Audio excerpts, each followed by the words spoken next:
Kapan Taiwan buka? Kapan Taiwan buka dan kapan Taiwan akan menerima TKI lagi? Banyak sekali pertanyaan dari teman-teman baik di Indonesia maupun di Taiwan terkait hal ini. Ada juga yang memprediksi bahwasannya sebentar lagi Taiwan buka dan ada juga yang memprediksi Taiwan tutup.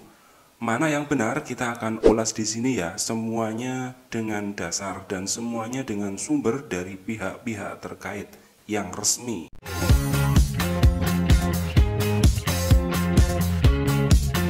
Oke teman-teman semuanya, sebelum kita mulai pembahasan kali ini, saya doakan kalian pagi hari ini adalah sehat-sehat semua.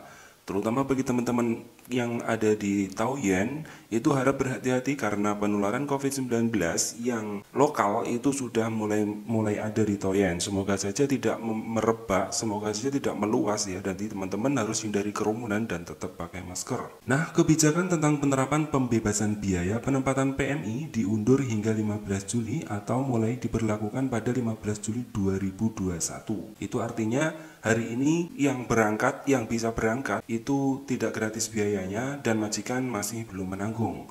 Kemarin tanggal 15 Januari pihak Indonesia melakukan konferensi pers dengan memuat beberapa poin penting diantaranya penerapan kebijakan pembebasan biaya penempatan zero cost bagi pekerja migran diundur hingga 15 Juli atau mulai diberlakukan 15 Juli mendatang dan atau 6 bulan lagi ya sebagai masa transisi di mana pelaksanaan koordinasi pemerintah daerah akan diperkuat. Jadi selama 6 bulan ini Pak Beni dan para pegawai-pegawainya, para pemangku jabatannya akan mensosialisasikan aturan baru ini ke daerah-daerah di Indonesia di mana saat ini masih banyak yang belum mau dan memberlakukan aturan itu sehingga harus bekerja keras untuk mengkondisikan satu server dulu di Indonesia nanti baru di luar negeri. Selain itu di Indonesia juga akan melakukan negosiasi dengan negara pengimpor TKI Taiwan, Hong Kong, Jepang dan lainnya serta akan menandatangani MOU terkait seperti kesepakatan dan dokumen lain-lain, namun perlu menambahkan ketentuan baru pada MOU atau menandatangani yang baru. Nah, intinya gini guys, jadi saat ini di Indonesia itu belum satu server. Misalnya di daerah-daerah itu masih belum ada anggaran untuk TKI ya, jadi TKI memang nggak ada anggaran, nggak dianggarkan untuk pelatihan dan biaya yang lainnya, artinya semua harus dibiayai oleh TKI. Nah, menyikapi diundurnya aturan ini di Indonesia karena beberapa oknum memang belum sejalan, itu pihak Taiwan mau mengadakan banding-banding lagi, mau menegakkan nego-nego lagi pembicaraan khusus dengan Indonesia dengan harapan ada titik temu ya, di mana pertemuan kedua kemarin gagal. Ternyata gagalnya pertemuan kedua kemarin, Indonesia sendiri belum siap dengan aturan baru ini. Jadi di Indonesia belum jalan, jadi menunda pertemuan dengan Taiwan.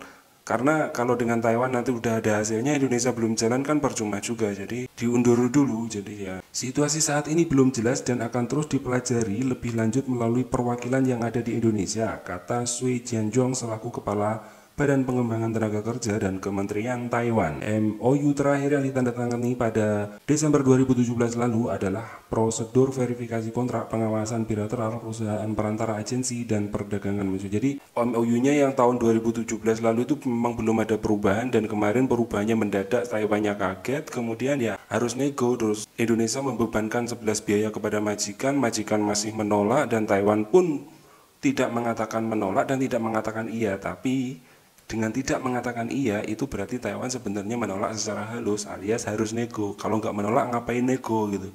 Jadi intinya Taiwan itu nggak setuju membebankan semua biaya itu kepada majikan. Nah dalam waktu 6 bulan ini pihak Taiwan mengaku akan melakukan koordinasi dan pertemuan dengan Indonesia untuk membahas hal-hal ini ya. Harapan Taiwan ada perubahan, harapan Taiwan 11 biaya itu tidak sepenuhnya dibebankan kepada majikan. Dan kenapa demikian? Karena ketika 11 hal itu dibebankan kepada majikan, pihak Taiwan mengaku nanti yang akan mengambil TKI itu bukan orang menengah ke bawah, nggak bisa lagi gitu loh. Selama ini yang kebanyakan mengambil TKI itu orang yang ekonominya menengah ke bawah itu banyak.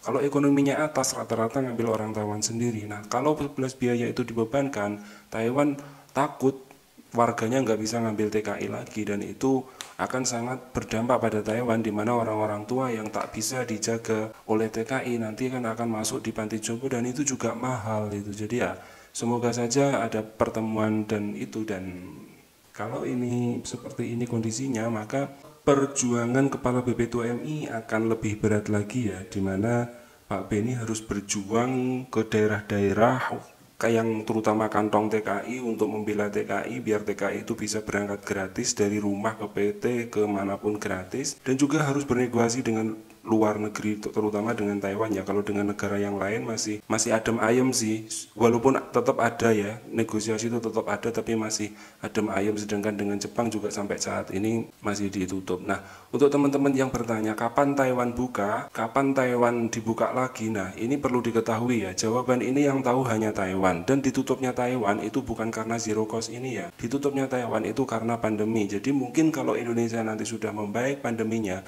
akan dibuka lagi, atau mungkin jika ada kesepakatan antara Indonesia dengan Taiwan yang baru terkait protokol kesehatannya, mungkin juga akan dibuka lagi. Jadi kapan dibukanya? Seminggu lagi, sebulan lagi, 2 bulan lagi, kita nggak tahu ya, atau setahun lagi, kita juga nggak tahu. Jadi kita berharap saja yang Taiwan buka. Nanti kalau Taiwan sudah membuka diri, maka Indonesia juga akan membuka diri. Kenapa Indonesia menutup Taiwan? Karena kemarin Taiwan juga menutup Indonesia, jadi ditutup sekalian biar tidak ada pertukaran orang dan penyebaran pandeminya itu bisa dikendalikan ya. Jadi kalau menurut Taiwan penutupan ini tidak ada hubungan dengan zero cost ini. Jadi ya berharap saja teman-teman yang masih ada di PJTKI maupun yang mau daftar, kapan bukanya kita tunggu, kita sabar, kita merujuk pada informasi dari pemerintah. Saya doakan semuanya segera bisa berangkat.